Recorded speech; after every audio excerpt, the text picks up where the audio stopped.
जमील फिर साहब, ये उसको जिस तरह आप रजीम चेंज की बात कर रहे हैं, रजीम चेंज का आपको इम्कान किस हद तक नज़र आ रहा है? क्योंकि हमने देखा कि नौजवान हमेशा रजीम चेंज के मामले में आगे नज़र आते हैं। पहले हमने बांग्लादेश देखा, फिर हमने श्रीलंका देखा, नेपाल देखा, और अब ईरान में भी नौजवान आगे आ रहे हैं।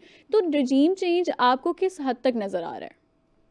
जिस इंटेंसिटी के साथ इस दफा हम्म। बाहर निकले और जो उनको सपोर्ट भी मिली। देखिए होता क्या है, वो ममालिक जहां कुछ क्रैक्स हों, हम्म। जहां कुछ दरारें पड़ी हों सोसाइटी में, उन दरारों को आपका दुश्मन या मुखालिफ ममालिक उनको हम्म। इस्तेमाल करते हैं, उनको एक्सप्लॉइट करते हैं।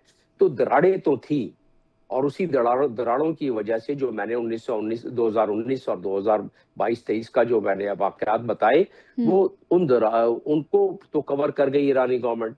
लेकिन इस दफा उससे ज्यादा शिद्दत।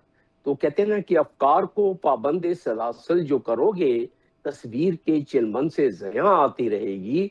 तो ऐसी सूरत में लोग फिर निकलते हैं। हम्म। लोग फिर देखिए अपने लाइफ को रिस्क करके, अपने आप के लिए खतरात लेके लोग निकल रहे हैं। ईरान काफी टफ रिजीम है, तो बिल्कुल। उसके बावजूद अगर वो निकल रहे हैं तो इसका मतलब ये मामला थम तो सकता है, ये मामला खत्म होता नजर नहीं आ रहा है। आपने रिजीम चेंज हम्म। की बात की, यस, चांसेस आर के 47 साल के बाद लोग अब समझते हैं कि उनकी जिंदगियों में तब्दीली नहीं आई। उनकी हम्म। जिंदगियां जो है पहले से बदतर होती जा रही हैं, और उनको बोलने का भी अख्तियार कम है। तो हम्म। उस लिहाज से लोग इसीलिए तो लोगों का समुंदर निकल आता है, वरना क्यों लोग निकले ज्यादा वहां। हम्म। तो उस लिहाज से रिजीम चेंज की, और रिजीम भी देखिए 47 साल तो हो गए हैं, और सैंक्शन दर सैंक्शन मुल्क का जाहिर है उसमें कोई तरक्की तो नहीं हो सकती।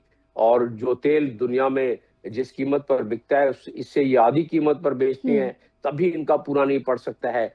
तो उसके हर लोग एक्सप्लॉइट करते हैं सैंक्शन ज़दा मुल्क को। अब तो डोनाल्ड ट्रंप ने 25% मजीद टैरिफ लगा तारीफ रहे लगाया, हैं। बिल्कुल। जो ममालिक इंडिया हो गया, यूएई हो गया, तुर्किया हो गया, चाइना हो गया, रशिया हो गया, तो ऐसी सूरत में तो और उनके लिए माशी मुसीबत आएगी हम्म। ईरान के लिए। तो लोगों पर और ज्यादा वो मईशत का दबाव पड़ेगा। हम्म। तो ये तमाम चीजों का मंबा ये निकलेगा, लोग फिर निकल आएंगे। फिर ऐसी सूरत में ज़ाहिर रिजीम जो है वो एक एग्जिट स्ट्रेटजी बनाती है। मैं ठीक है। ईरान की बात भी हो सकती है, लेकिन ज्यादातर होता यही है कि एग्जिट स्ट्रेटजी बनाती है। हम्म। कि वो एग्जिट स्ट्रेटजी इस तरह करें कि बड़े सही तरीके से मुल्क का भी नुकसान ना हो, हम्म। उनके लिए भी प्रॉब्लम्स ना हो, और एक ट्रांजिशन हो जाए कि मुल्क में कोई बेहतरी आए।